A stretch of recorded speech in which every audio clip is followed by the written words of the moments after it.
Olá, espero encontrá-los bem. Hoje é dia 24 de dezembro de 2020, véspera do Natal.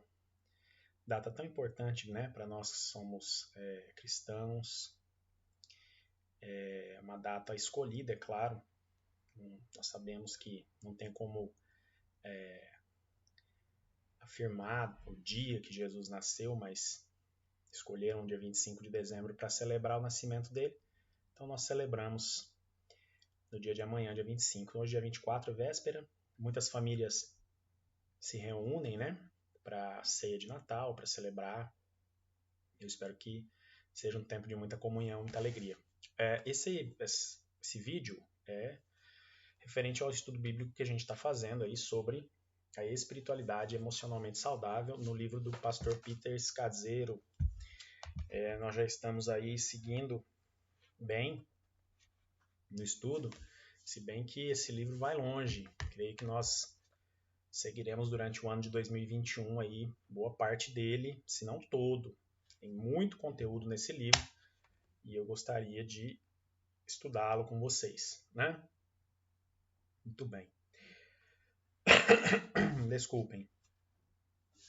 Hoje eu gostaria de iniciar aqui um capítulo que ele fala sobre os 10 primeiros sintomas da espiritualidade emocionalmente doentia. Lembrando que o livro é Espiritualidade Emocionalmente Saudável, mas ele vai abordar primeiro 10 sintomas, né, os primeiros 10 sintomas de uma espiritualidade emocionalmente doentia, em vez de saudável.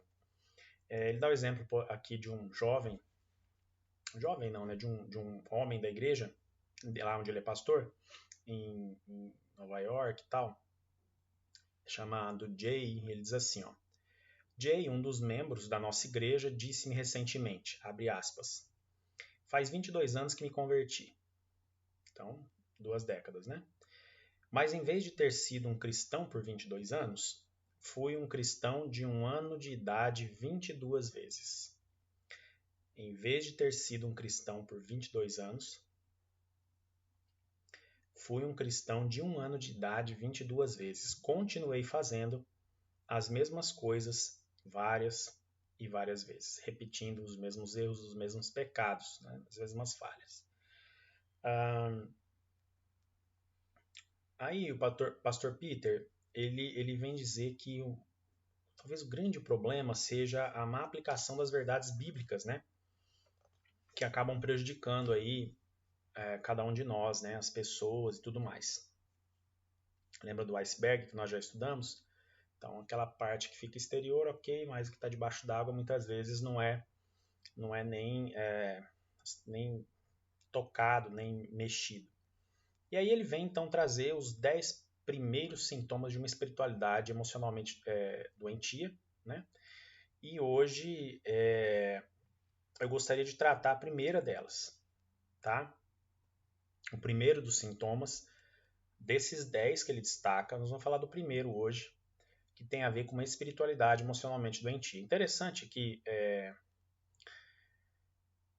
ele fala assim, que a gente deve olhar esses sintomas e ver se não tem alguma coisa que a gente acaba praticando, mesmo sem, às vezes, ter noção do que está fazendo e sem entender que isso é prejudicial. Então, o primeiro sintoma de uma espiritualidade e que está emocionalmente doente, né, é usar Deus para fugir de Deus. É isso mesmo que eu estou falando aqui. Usar Deus para fugir de Deus. Como que será isso, hein? Bom, ele diz assim, ó, na superfície tudo parece saudável e funcionando, mas não está. Olha só. Horas gastas em leituras de um livro cristão atrás do outro, responsabilidades cristãs fora de casa, tempo extra em oração, tempo extra em estudo bíblico, né? Às vezes usamos essas atividades cristãs como tentativas inconscientes para escapar do sofrimento. E aí, ele testemunha o caso dele. Ele diz assim, ó, no meu caso, usar Deus para fugir de Deus é quando eu crio uma grande quantidade de atividade para Deus e ignoro áreas difíceis em minha vida que ele quer mudar. O exemplo do pastor Peter é: Usar Deus para fugir de Deus, no caso do pastor Peter Scazzero, autor desse livro, doutor em teologia, é quando ele cria uma grande quantidade de atividade para Deus e ignora áreas difíceis na vida dele que Deus quer mudar. Tá? E aí ele dá vários exemplos. Eu gostaria de falar um por um aqui. Talvez a gente se encontre em um desses exemplos, ou em alguns, ou em todos. Né? Depende do quão doente está, quão doente estamos aí emocionalmente, do ponto de vista da espiritualidade. Né? A espiritualidade que está emocionalmente doente. Olha só os exemplos que ele dá na ideia de usar Deus para fugir de Deus. Um exemplo aqui, ó. Quando faço a obra de Deus para satisfazer a mim e não a Ele. Então, quando nós estamos fazendo a obra de Deus para satisfazer a nós mesmos, nosso ego, as nossas vontades, satisfazer aquilo que achamos que é bom, o que nos agrada, os que nos dá satisfação e prazer, em vez de satisfazer e agradar a Ele, a Deus, eu estou usando Deus para fugir de Deus. É um exemplo. Então, muitas vezes nós praticamos até a obra de Deus, coisas da igreja, mas nós fazemos isso não com o intuito de satisfazer Deus, mas satisfazer as nossas vontades, os nossos desejos. Então, quando na igreja eu quero fazer as coisas que vêm satisfazer minhas vontades, meus desejos, eu estou usando Deus para fugir de Deus, tá? Segunda coisa que ele fala de exemplo aqui, ó, quando faço coisas no nome dele que ele nunca me pediu para fazer. Quantas pessoas não fazem as coisas em nome de Deus, mas Deus nunca pediu para elas fazerem aquilo? Nunca pediu. Deus nunca disse para fazer aquilo. Mas eu vou e faço as coisas em nome de Deus, só que na verdade Deus mesmo nunca me pediu para fazer aquilo.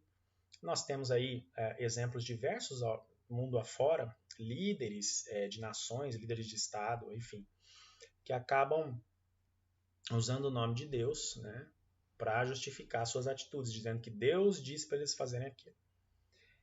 Então é um outro exemplo de usar Deus para fugir de Deus. Então eu estou usando Deus, eu estou fazendo em nome dele, só que na verdade ele nunca me pediu para fazer aquilo. Então eu estou usando ele para fugir dele. Entende? Outro exemplo que ele dá, ó, quando as minhas orações são realmente sobre Deus fazer a minha vontade, sem submissão à vontade dele. Quando as nossas orações são realmente sobre Deus fazer a nossa vontade, sem submissão à vontade dele. Mas isso aqui tem todo dia nas igrejas evangélicas brasileiras afora, espalhadas por esse Brasil, não só em Anápolis, Goiás, mas em todo esse Brasil. Orações que tem como ponto central Deus fazer a vontade daquele que está orando, independente dessa vontade estar submissa, e muitas vezes não está mesmo submissa à vontade de Deus. Então aí são aquelas orações onde as pessoas reivindicam, exigem, determinam e, sem levar em consideração, submeter a oração, o que ora é a oração, o motivo da oração, à vontade de Deus. Muitas vezes nós não entendemos isso. Nós queremos forçar a nossa vontade na oração. Estou usando Deus para fugir de Deus. Olha outro exemplo. Quando eu demonstro comportamentos cristãos para que pessoas muito importantes pensem bem de mim. Quando eu demonstro comportamentos cristãos para que pessoas muito importantes pensem bem de mim. Isso aqui é utilizar a fé cristã, o fato de ser evangélico, protestante, cristão, para ter benefício com isso. E aí eu vou demonstrar muitos comportamentos cristãos para que pessoas que são mais importantes pensem bem de mim e eu ganhe com isso. Isso é muito triste. Quem precisa pensar bem de mim é Deus. Quem precisa se agradar de mim é Deus, não as pessoas. Mas muitas vezes alguns se utilizam de comportamentos cristãos para levar vantagem, para ter benefícios junto a pessoas mais importantes. E aí eu estou usando Deus para fugir de Deus. Tá? Outro, quando me concentro em certos pontos teológicos, como 1 Coríntios 14:40. Tudo deve ser feito com decência e ordem. 1 Coríntios 14:40. Então, são pontos teológicos que dizem respeito mais a meus próprios temores e assuntos não resolvidos do que a verdade de Deus. Esse exemplo aqui desse verso que ele dá é porque muitas vezes as pessoas utilizam esse verso para justificar ponto de vista, posicionamento que tem em relação a determinadas coisas. Eu não estou dizendo aqui que não deve, nem o pastor Peter não está falando que não deve ter ordem e decência. O que é doente é utilizar esse verso para esconder uma fragilidade minha, assuntos não resolvidos, e em vez da verdade de Deus vir à tona e descer no iceberg que está debaixo ali, 90% abaixo d'água, né? Então, estou usando Deus para fugir de Deus, estou usando a Bíblia para fugir de Deus. Outro, quando uso a verdade dele para julgar e desvalorizar outras pessoas. Quando uso a verdade dele para julgar e desvalorizar outras pessoas. Isso aqui acontece muito com um crente arrogante, né?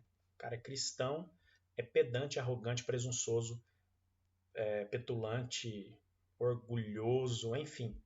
E ele acredita que porque ele é crente, ele está salvo, ele está superior aos demais. Então, utilizando algumas verdades bíblicas de que, de fato, nós não somos donos do mundo, somos filhos dele, filhos do Rei, do Senhor, sobre tudo e todos, que estaremos no reino, não é? Que temos a vida eterna. Então, utilizam essas verdades bíblicas para se sobrepor em relação a outras pessoas. É usar Deus para fugir dele.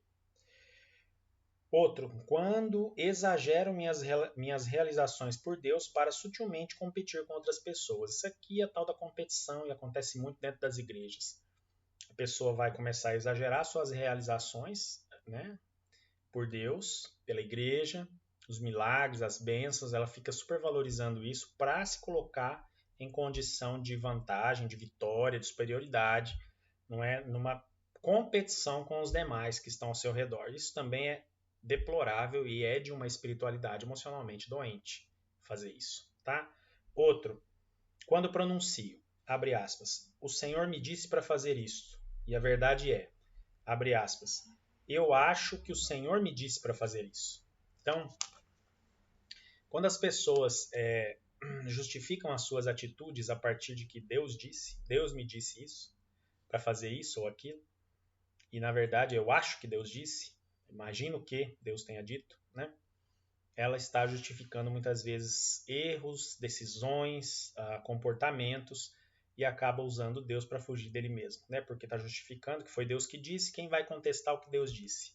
Não é verdade? Olha, se você me diz assim, pastor, Deus me disse para fazer isso, isso e aquilo. Bom, se Deus disse, quem é o pastor para desdizer, né? Para dizer contra o que Deus disse? A questão é, Deus disse? Ou você acha, imagina que ele tenha dito, né?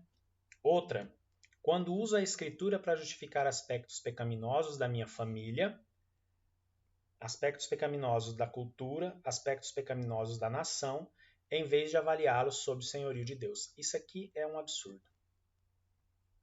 É utilizar a Bíblia para justificar pecado, tá? Aspectos pecaminosos, seja da família, seja da cultura ou da nação.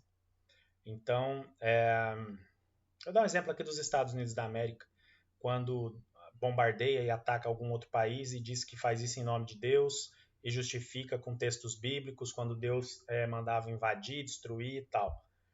Né? Isso é uma bobagem, aquele texto bíblico foi escrito milhares de anos atrás, normalmente no Antigo Testamento é utilizado o texto, né, que Deus mandava entrar, conquistar a terra. Era uma época de conquista, era uma época do início de tudo, onde Deus precisava, num contexto politeísta, demonstrar que ele era mais forte que os outros deuses. A gente já estudou isso quando estudou o Antigo Testamento. E aí hoje justificar atitudes violentas de crimes, de massacres com a palavra de Deus é de uma espiritualidade emocionalmente totalmente doentia, tá? Totalmente doentia. Qualquer um que justifique atos bárbaros de violência, de assassinato, com a palavra de Deus está totalmente doente nas suas emoções e a sua espiritualidade está em frangalhos. Cuidado, está usando Deus para fugir de Deus. Usa a própria escritura para fugir da verdade de Deus. Penúltimo, quando me escondo atrás de conversas sobre Deus, desviando o holofote de minhas rachaduras interiores e tornando-me defensivo a respeito de minhas falhas. Bom, isso aqui é quando a pessoa fala muito de Deus, você fala bom dia, ela fala amém, glória a Deus. Ela não te responde bom dia, tenha um ótimo dia, tenha um dia excelente, não. Ela não fala oi, ela fala aleluia. Você vai conversar qualquer assunto com a pessoa, ela espiritualiza a conversa. Ela fica conversando como se só falasse de coisas sobre Deus. Normalmente essas pessoas, não todas, não é 100%, mas normalmente são pessoas que escondem rachaduras interiores profundas que precisam ser tratadas por Deus, pelo poder transformador de Jesus, mas que essas pessoas querem desviar o holofote dessas rachaduras, desses problemas, dessas dificuldades, transferindo para essa pseudo-espiritualidade que, na verdade, está emocionalmente doente. Tá? E último, ele diz que quando aplico verdades bíblicas de maneira seletiva para atender aos meus propósitos, mas evito situações que podem requerer que eu faça mudanças significativas na vida. O que é isso aqui? É usar a Bíblia em benefício próprio, quando você pega só as verdades bíblicas que te interessam. Então, por exemplo, pessoas que são muito fundamentalistas do ponto de vista teológico utilizam demais desse subterfúgio aqui de emoções doentes, espiritualidade deturpada. Pega alguns textos da Bíblia e eles são interpretados ao pé da letra, do jeito que está escrito, e outros não. Então, é usar a Bíblia em benefício próprio, né? É usar Deus para fugir de Deus.